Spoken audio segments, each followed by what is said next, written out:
Hi, everybody, and welcome to the Moxxie Coaching podcast. My name is Michele, and I'll be your host as we explore what coaching is and how it can help you create your best life. If you're anything like me, it's important to you to give back in some way. Maybe it's volunteering in the soup kitchen. Maybe it's donating $1 million to environmental research. It doesn't really matter. I started coaching and podcasting because I'm just one person who can only do so much alone. And I realized that through coaching and through podcasting, I could help and support those of you who want to do good works and exponentially increase the amount of good that I'm able to do. So if this sounds like you, please be sure to like and subscribe, and I look forward to seeing you soon. Be well.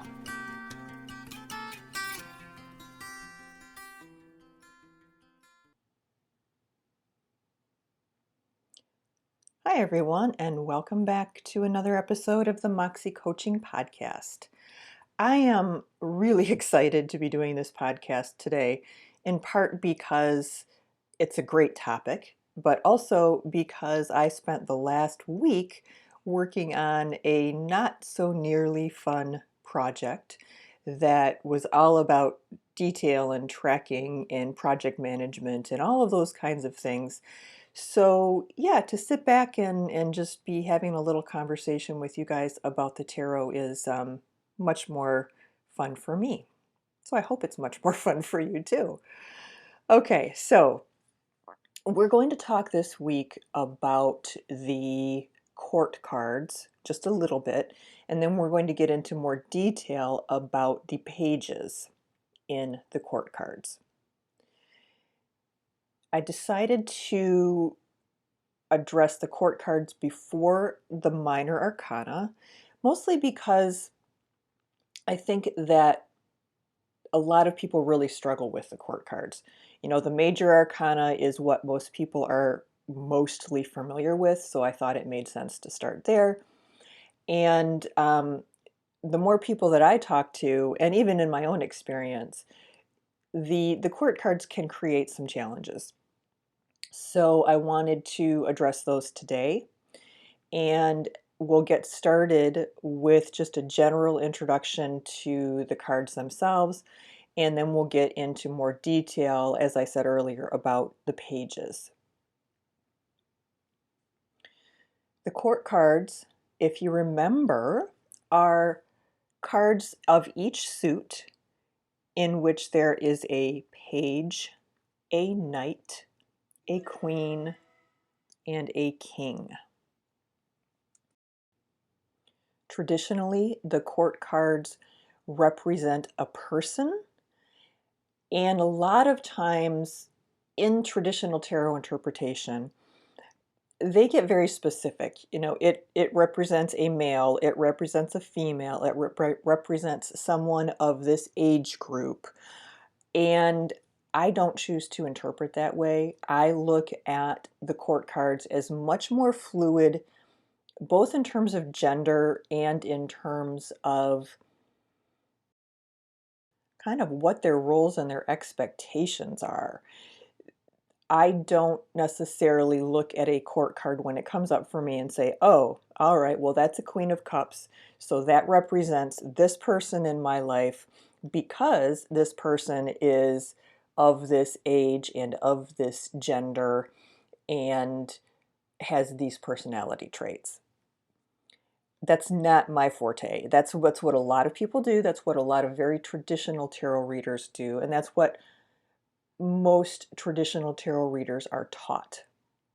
However, while I think some of that is useful, I think that it's a lot more useful to approach it from a more broad perspective, and especially when we're using it in the context of self-coaching. Most people are really familiar with knights, kings, and queens, whether it's from traditional playing cards, whether it's from, modern culture, with all of the historical dramas that are around right now, or maybe you're a history buff and you are pretty well aware of the traditional roles of those people who are designated as those things. Pages are not quite as well known, but I think you will know them as soon as I explain it. So whenever you watch a historical drama, Game of Thrones, or any of the, I mean, there's so many of them out there right now that take place during a time period when there was a king-queen hierarchy, you'll find that a lot of times there is a child, maybe 7, 8, 9, 10, up to 12 or 13 maybe, who works as a personal assistant to someone. And usually that someone is a squire. And this child is their personal assistant. And he runs around and he does whatever he's told to do. And a lot of times in popular culture, you'll see the page running to someone else. You know, the castle's a big place, right? You gotta boogie all the way over to whatever this area is and give a message to someone. Well, there's no instant message, there's no texting, you know, it's all word of mouth. And even if people could write things down, someone would still have to deliver the message. So that is what the pages often did. When you hear paging so and so, well, that's because it's a page service. Someone is looking for someone or trying to reach someone. There is a communication in process there. So that's what these children did primarily, is they would run around and they would do personal tasks for squires, and then the squires actually were the next in line or in training to become knights. So in a way, being a page is an indirect apprenticeship toward knighthood. Now that's a lot of information. I think it's relevant in that a lot of times the pages are about bringing messages, right? So not always, but frequently, and I think that's where that connection came in. The character traits for the pages that address each of the pages across the suit are things like energy, drive, honesty, courage.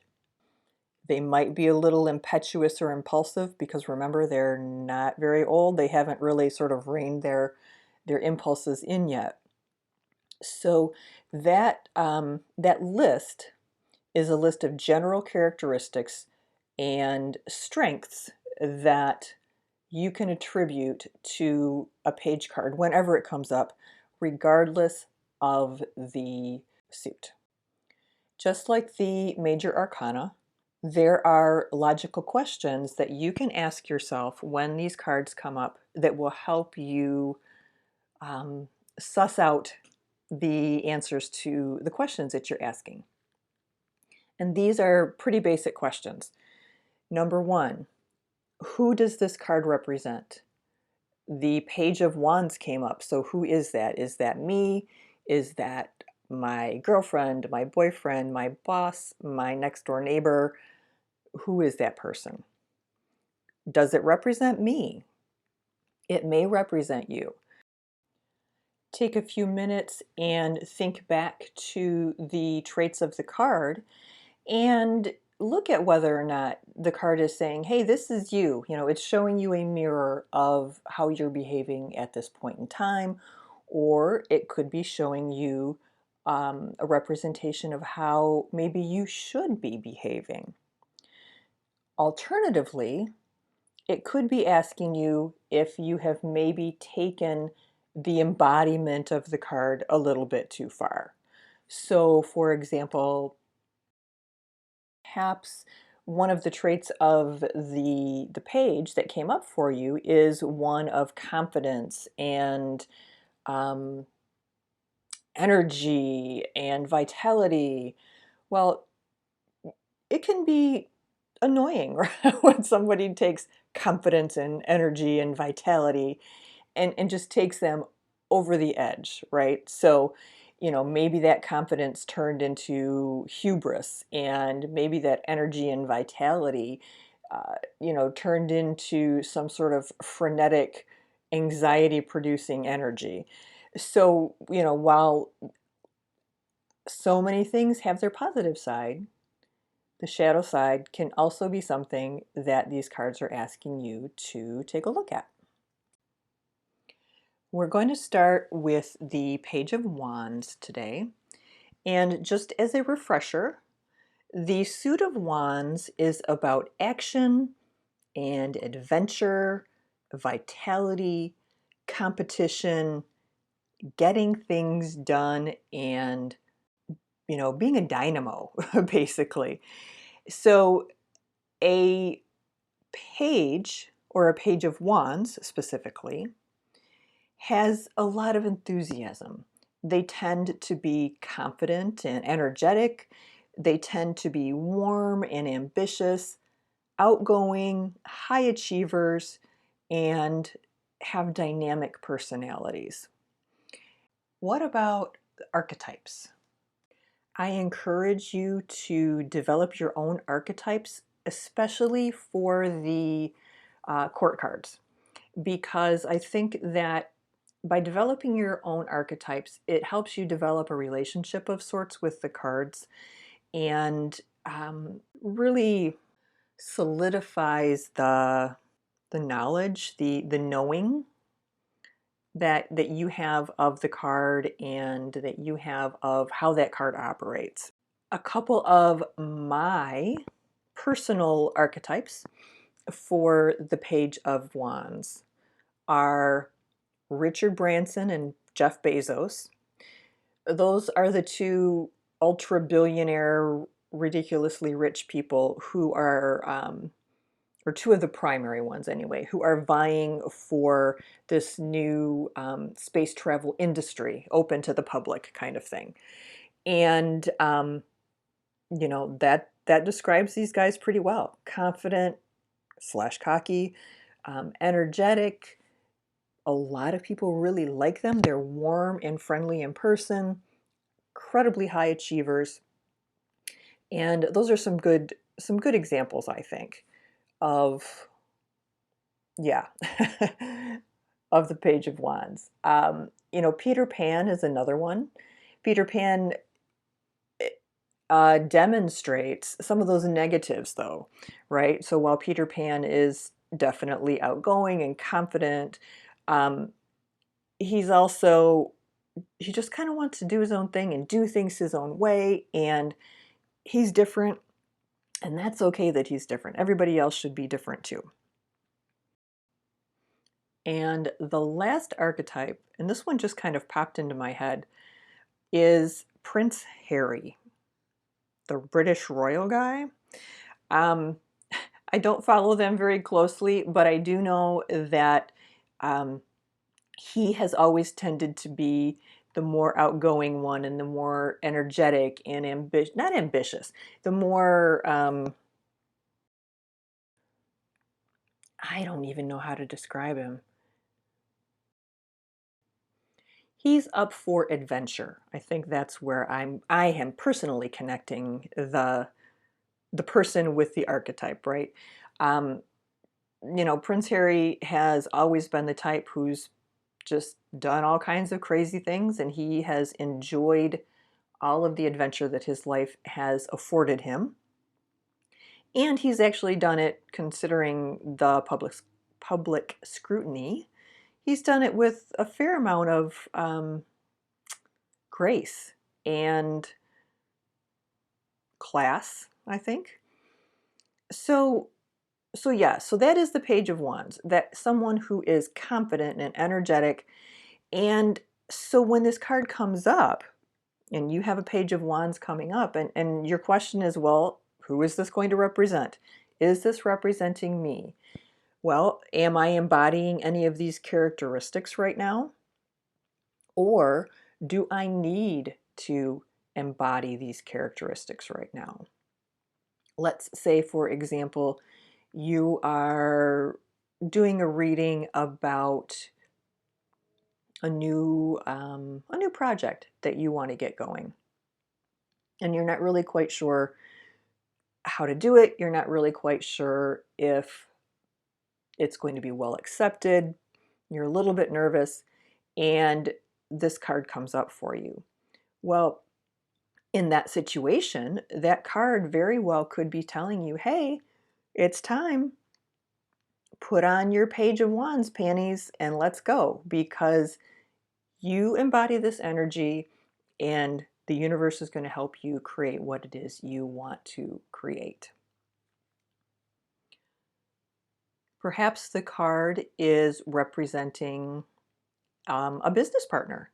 Maybe the card represents someone in your life that you're working with or you're considering working with, and you're trying to get a beat on the situation. And this card comes up. Well, this card is sort of a heads up in terms of, okay, I see, I understand. Well, so-and-so is going to have these positive traits of confidence and energy and ambition, but they also may be a little driven and a little intense and a little challenging to work with when they get into the zone. But what a great thing to know about someone before you actually begin to work with them.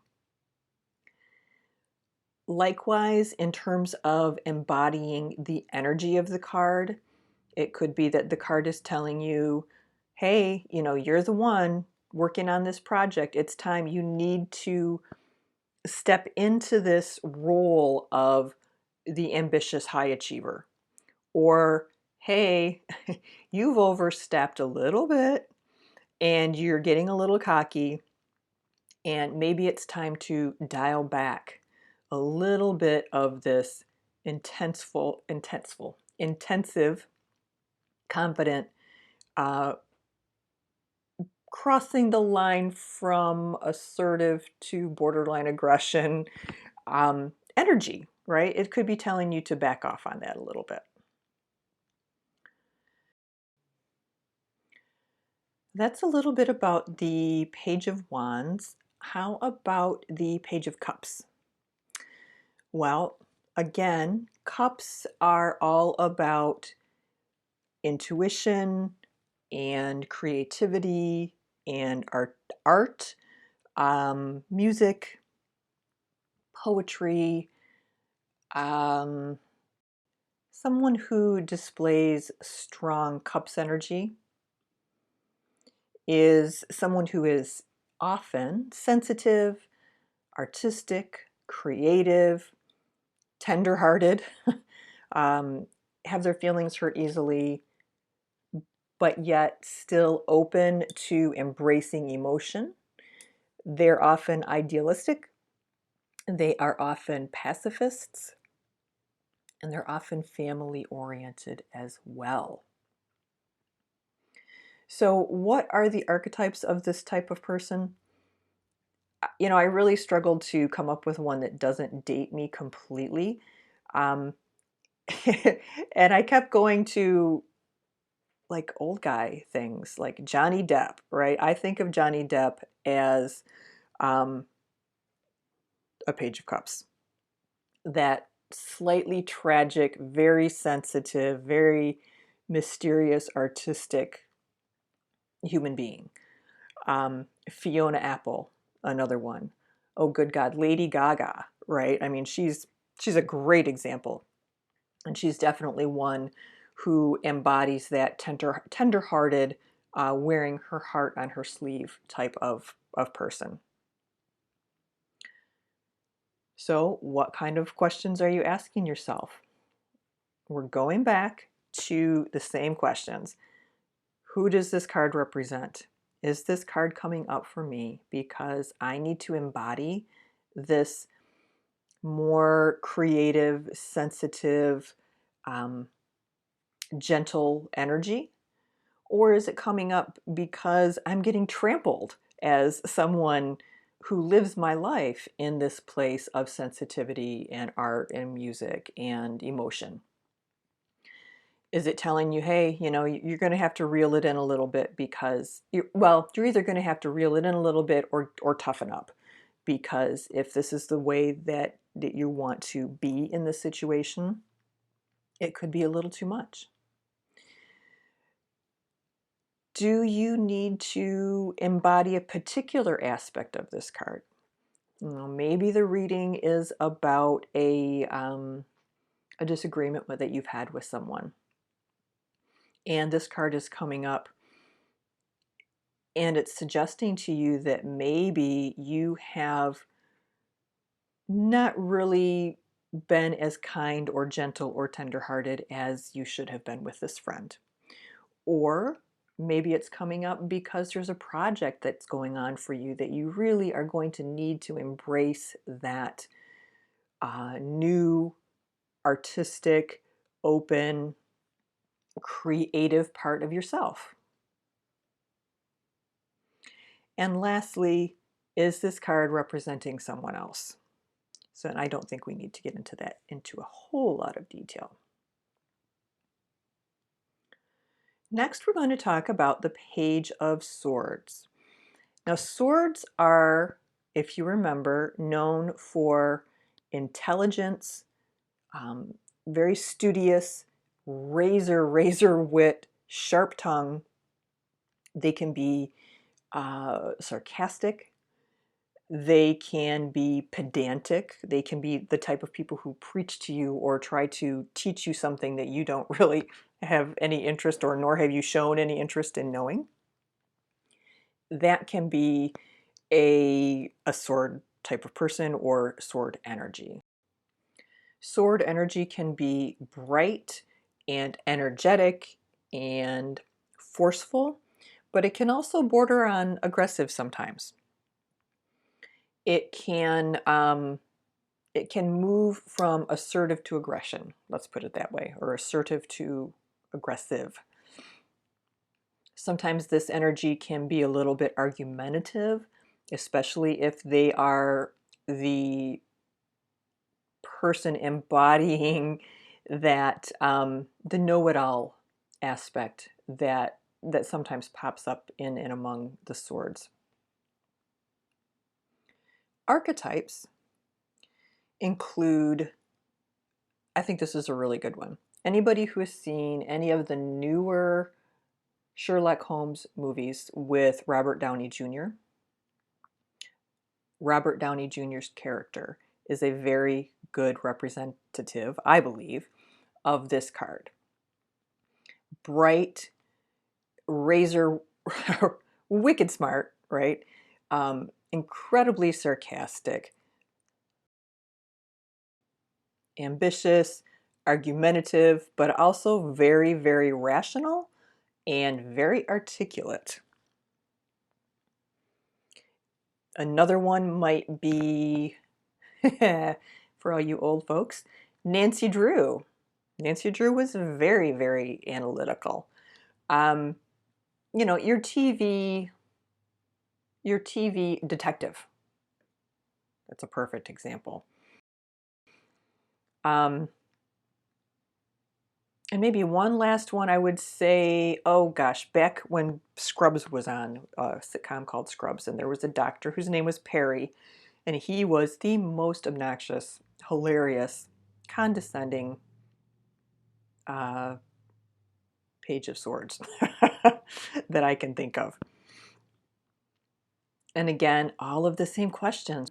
Who does the card represent? Is this card representing me? Is it representing someone else? Do I need to avoid embodying any aspect of this card in this particular situation?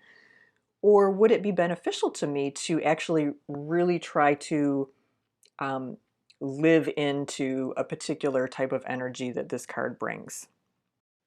Lastly, the Suit of Pentacles is really about material objects. It could be about money, contracts, you know, things, material things that money can buy. Could be about the physical body, health. It could be about the earth and natural features. But it's very much grounded in reality. And, you know, very differently from the swords, which are all about thought. The Page of Pentacles is a doer. He's a get things done type of person. The Page of Pentacles is the guy you call when you want to build a new deck on the back of your house and all you want to pay is a case of beer. That kind of guy, right? Just like somebody that just loves to go, go, go and do things and would really do it for you out of, the kindness of his heart. But, you're going to give him that case of beer because you're a nice guy. So it's that type of person that isn't afraid to jump in and work hard, get sweaty, get dirty, um, and generally just pitch in because they're good folks. After you ask yourself who the card represents, and after you figure out if it represents you or someone else, if you decide that it's representing you, ask yourself, do you need to embody the energy of this card? Do I need to be the Energizer Bunny type of person? Do I need to be the person who is willing to jump in with both feet and get this project done? Alternatively, am I the person who is the Energizer Bunny and gets things done to the point of exhaustion or to the point where I drive my employees uh, into the ground and they're calling in because they need a mental health day? So, are you embodying the positive aspects of this card or are you embodying the more shadow side of this card? And again, if it's not you, who might it be? What type of pentacle energy are they bringing to the situation in the context of the page himself? The core questions that I suggest you ask of yourself or of the cards when they come up in a reading, when it is a court card. So for the rest of the court cards in conversation, the knights, the queens, and the kings, the questions are going to be essentially the same. We'll just get, again, a little bit more into what that particular, I hesitate to call it a character, the queen character or the king character. But again, I guess we're just talking about archetypes, right? So, what is a queenly archetype and what is a kingly archetype? And what is a king archetype in the context of cups? And what is a queen archetype in the context of swords and that type of thing? So next week, we will talk about the knights and we'll basically do the same thing. We'll give a little bit more information about the actual suit itself. And then we'll talk about how the knight energy ties into the pentacles, the wands, the swords, and the cups. Until then, please like and subscribe and comment and just do all of those generally helpful social media things so other people are able to find the podcast. And I will look forward to talking to you next week. Thanks, everybody. Be well.